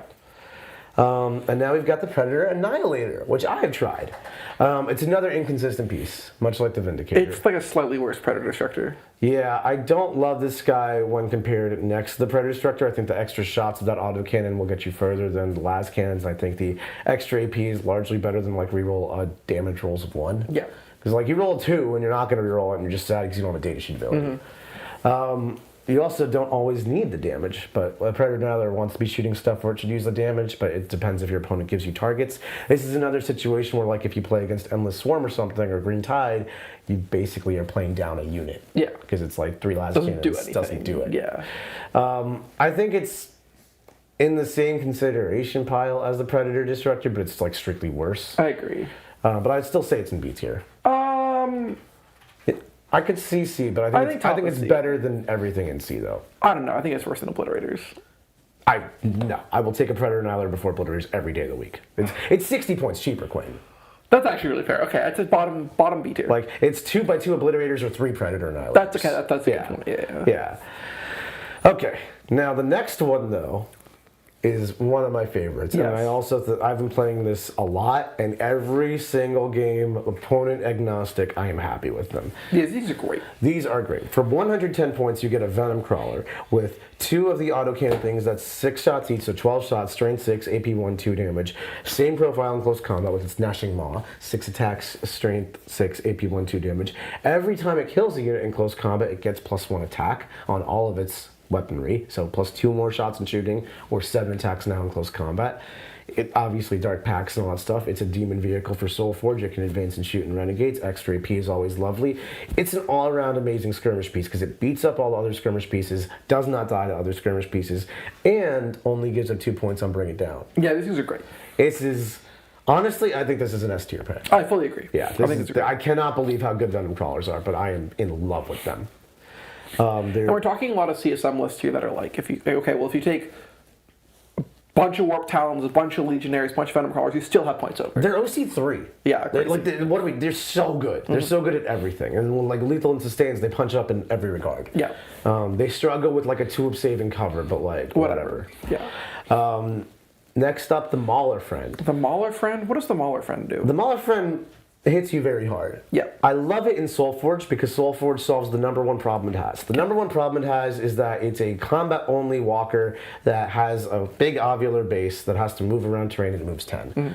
And in Soulforge, you get a 1 command point strategy that lets you move horizontally through models and terrain as if it's not there. So I'm just going to Kool-Aid Man my Maulerfiend through the wall and I'm going to charge you. And it's like strength 14, so I get a 16 dice tank shock, and I've got 6 attacks or 8 attacks if I make a contract in Soulforge. 8 attacks, strength 14, AP2, D6 +2 damage. He murders in that detachment. Yeah. He's still only a combat piece, though. He doesn't shoot. No. 0 guns. I mean, you can give it the Melted Tendril. You probably will, but still. What do you think about him, Quinn? I think he's fine. I think he's very, like, mediocre. Oh, he's better than mediocre. He's better than mediocre. But I think he's a combat-only walker, and if he doesn't go through walls, he's pretty bad. So I think maybe he'd be like a... Well, he does go through walls in the 1 detachment. In the same way that cultists, you don't consider the Accursed Cultists outside of the Accursed Cultists detachment. That's fair. Right. Okay. But he's obviously not making every list. He's not like A tier consideration Top of material. B tier? I think in that top of B tier. Like in the... The bike Vindicator possessed area. in that area. I think he's... Like, if you take one... He's probably going to do things for you. Yeah. He's going to do good things for you. You can, like, even if you're not moving through walls in that detachment, I think it's really reasonable to deploy him conservatively and let the game kind of happen. And as it's like turn 3, turn 4, your opponent no longer has the means to just ace this Maulerfiend. Then he's kind of a midfield menace. Yep. Because like a late game Maulerfiend just kills whatever it wants. Yep. And goes unchecked. And there's not enough move blocks to just keep it going. Okay. So I like that. And then we have the Defiler, the next little crawler man. The Defiler's data sheet is pretty good. The problem with the Defiler is the same as the Toxicrane, is that it is gigantic. It's got a rule that attempts to fix this. It can move over terrain that is less than 4 inches tall, as if it's not there. It still has to land, and Mr. Crabman with the crab legs is a little big. A large issue also is on like W format. You only see terrain in 2 inches or 5 inches, and there's never any 4-inch terrain. Right. It's a little bit of an impractical rule. I wish they could solve that, but for now, as the way terrain competitively works, it doesn't really actually get to use its rule. It's got great guns. It's got great combat. It's just hard to maneuver. Yeah. And like frankly, if you're running like a Defiler as like your only vehicle and you put it in like a nice open walking area, it's just gonna get shot off the table. Yeah. And if you're playing a lot of vehicles where you're trying to threat saturate your target, well, it's gonna get deployed in the back of the bus. Yeah. And then it's never gonna get to do anything. It also, its data sheet is like good. It's not like outstanding. No, for being as clunky as it is, I need this thing to be broken. Yeah. Yeah. If it like picked a knight and shot it off the table and then charged another knight and killed it every turn, no questions asked, you might consider it. No, at that point I would take 3. Yeah. That's ridiculous. It's killing 2 knights a turn. Yeah. But like, it doesn't. It might not kill like A a rhino. reasonable thing, right? Yeah. Like a rhino. Yeah. It probably does kill a rhino in combat. It could not. It doesn't kill a rhino in shooting, and that's like you're 190 points. Yeah, I don't love it. I'm torn Bottom, between D and C. top of C honestly. tier. I'll say top of C tier because D tier is real dog poop. Yeah, it is not like cultist characters. It's just not good. It's just too clunky. I think he's by like the Master of Possessions and the Chaos Lord with Jump Pack. Yeah, I think it's worse than Obliterators, and that makes me really sad. Yeah. But only because you can't move it. Yeah. But Obliterators also move Force, so they can both be sad together. Next up, we have the Forge Friend. At one point, literally one of the best units in the game. Yeah. It's been nerfed quite a few times in a variety of different ways, both strats and points. It's still solid, and in Soul Forge packs, I think it's actually quite good. It's also quite good still in Pact Bound. It's good in Pact Bound. It gives you a unique way to kill Terminators efficiently, which is actually a thing Chaos-based means otherwise struggles Also with. Wraiths. And Wraiths. It's decent into Wraiths. I would say, with Ectoplasmic Cannons, the traditional way it's ran, it is pretty okay. In Soul Forge, I actually really like the idea of Hades autocannons, because you give them all +1 to wound, +1 strength. They become like terrifying. At that point, you're actually like ripping people apart. Yeah. So I think it's got some niche places where it can go, but I don't think it's the auto-include Types 3 it once was. I think this is a solid B tier choice as well. I agree. Yeah. I would put it a little bit behind like the other tanks in like the bikes and the possessed and like I think it's towards it's in there somewhere. Yeah, I think it is between like Possessed and the Disco Lord. Yeah. In that ballpark. Yeah. I think that's perfectly good. Okay. Fine. Yeah, it's a fine data sheet. The Land Raider. I'm a big fan of the Pitmobile Queen. We know you are. We know. Everyone knows. So that's where you take 3 Chaos Lords, 3 Chaos Terminator Sorcerers, Abaddon, you put it all inside one Land Raider. Yeah. You don't have to go as crazy as I do, but even just putting like 2x5 dudes plus a character too in a Land Raider is great, because for the mere cost of like 140 more points than your Rhino, you all of a sudden have 4 las cannons and a very tough to kill unit. Yeah. It's also very hard to wrap. It's significantly hard. Yeah, because wrapping is probably the worst thing about the Rhino, getting itself wrapped. Land Raiders don't really suffer from that. No. Also, getting access to Armor of Contempt is huge. Yeah, I mean, Land Raiders legitimately are super hard to kill. Like, put it in cover, give it Armor Contempt, and it's just not dying. Some factions like Tyranids like just can't deal with it. Walk around with a Warpsmith, heal it every time it fails a pact, and give it +2s to hit, and just watch it actually kill stuff. Yeah. I really like, I used this against you recently, I want to try it again, but 2x5 Havocs with las cannons in a Land Raider, and now I just have the ability to just deliver 12 las cannon shots pretty much on wherever, reactively nicely. And if you can basically just have that be your anti-tank, and it's really strong. Yeah.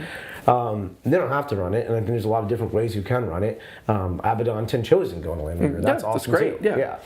I think this is an A-tier tank. I think it's quite good. I agree with that. I think the CSM Land Raider is one of the best Land Raiders. Yeah, it is. It's no Redeemer. It also just really likes the sustained hits. Yeah, and the Renegade Raiders advances and shoots, which is awesome. It's in other detachments, it gets other buffs, like you can make that a demon turn 1 for the rest of the game in Siege Pact, and then now it's +1 to wound, and doing all kinds of other stuff, and it's synergistic with your army. Yeah. You can really amplify this thing to craziness. 100%. The Lord Lord of Skulls. Lord of Skills. All right, so this guy is not the same as he is in World Eaters. No. I would argue that he might be better. In Trashtorr. In Trashtorr or in Siege Force, those are where I'm looking at him. In Siege Force, it's very simplistic how you use him. Now he has Feel and Pain from shooting. Yep. And that is real, though. A Lord of Skulls with Feel and Pain doesn't die. Like you won't. He's also -1 to wound if you have a really big gun, which is like substantial. Yeah, like the rare gun that would actually kill him now is wounding you on 4s. 4s? Yeah. Now, like 4s, then I get an invul, then I get Feel and Pain. Even if you get through, it's not that bad. No, it's really not. Fix him up with that Warpsmith like we talked about, and now he's hitting on 2s. Dark Pathing, this guy slams. Mm-hmm. He's not that hard to move. He's about the same profile as a Land Raider, yeah.